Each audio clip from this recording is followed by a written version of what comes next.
Hi, good morning. Happy Thursday. I hope everyone's doing great today on this April Fool's Day. I don't know about where you are, but where we are, it's snowing. So, ha ha, Mother Nature.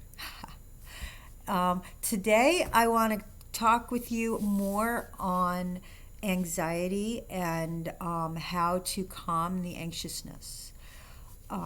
Today, I want to focus a little bit more on panic like attacks.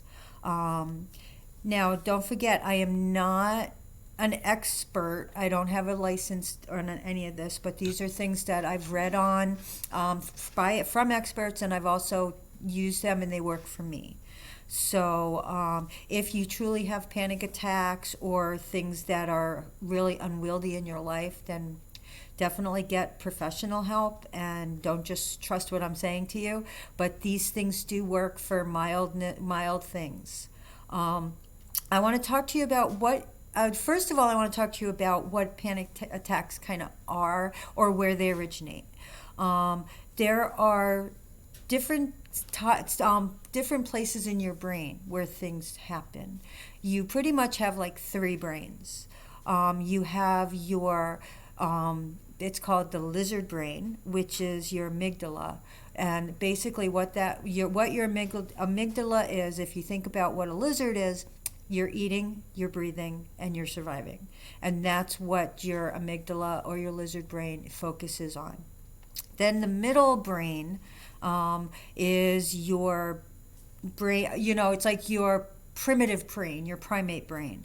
It's, keeps you moving, keeps you thinking, eating, finding shelter, living, pretty much, is your primate. Think of dogs and cats and that kind of thing, and that's where that brain focuses.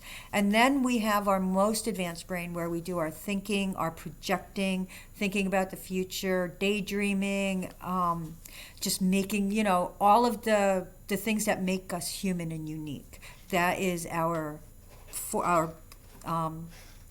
third brain. I can't think of the proper term for it.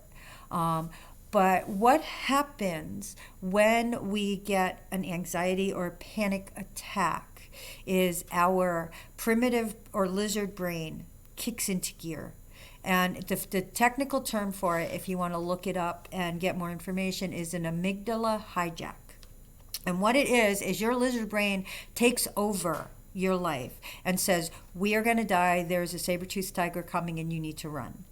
And it's thinking about is survival.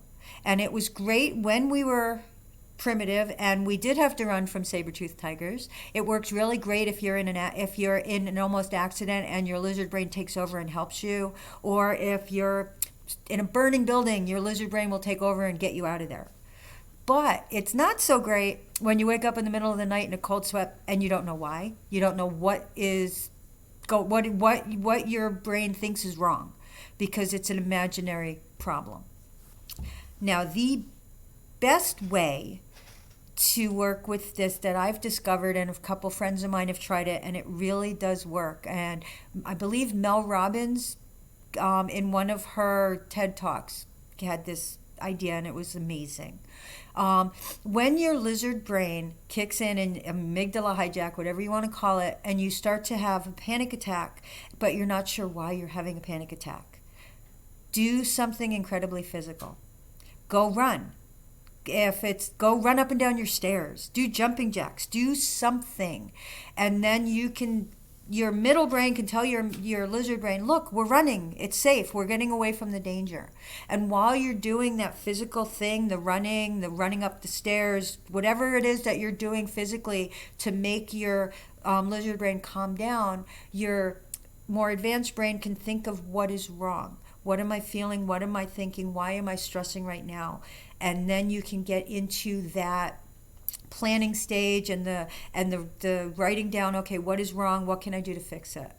Okay, so that actually getting out there and running from the threat, whether it's a real threat or not, will stop that hijack, and it'll help you get your brain back and be able to think rationally.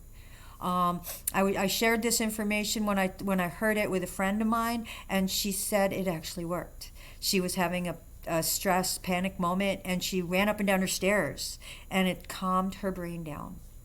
So it's like your lizard brain just doesn't know. It's there to save and protect you, but when it hijacks and you don't do anything about it, you're not giving it the cortisol and that rush of adrenaline that it needs to say, okay, now we're going to be safe.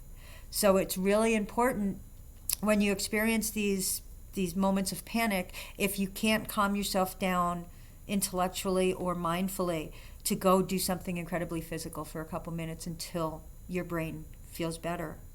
And it really is an amazing thing.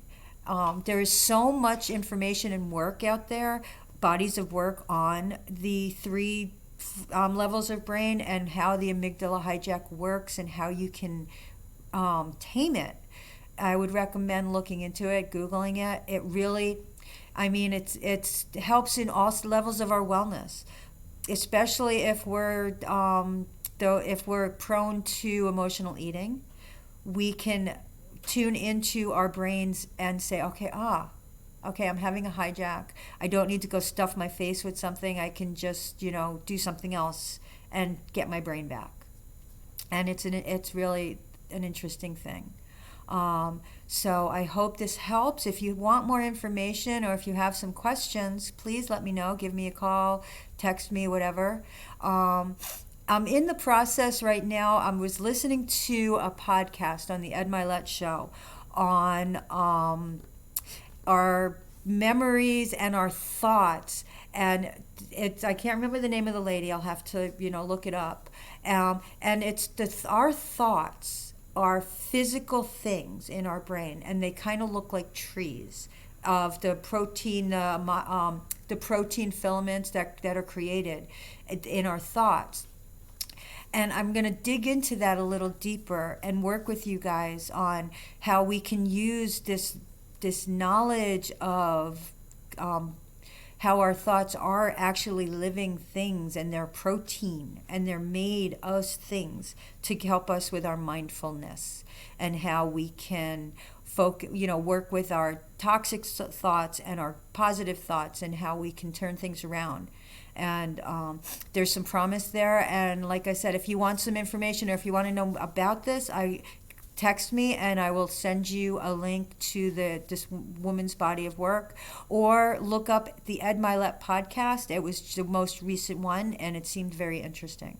So I hope you guys have a fantastic April Fool's Day. And I think next week, let me know if there's anything specific you want me to talk about. I think I might focus the next couple weeks on different ways to switch up snack habits and things like that. But we'll see.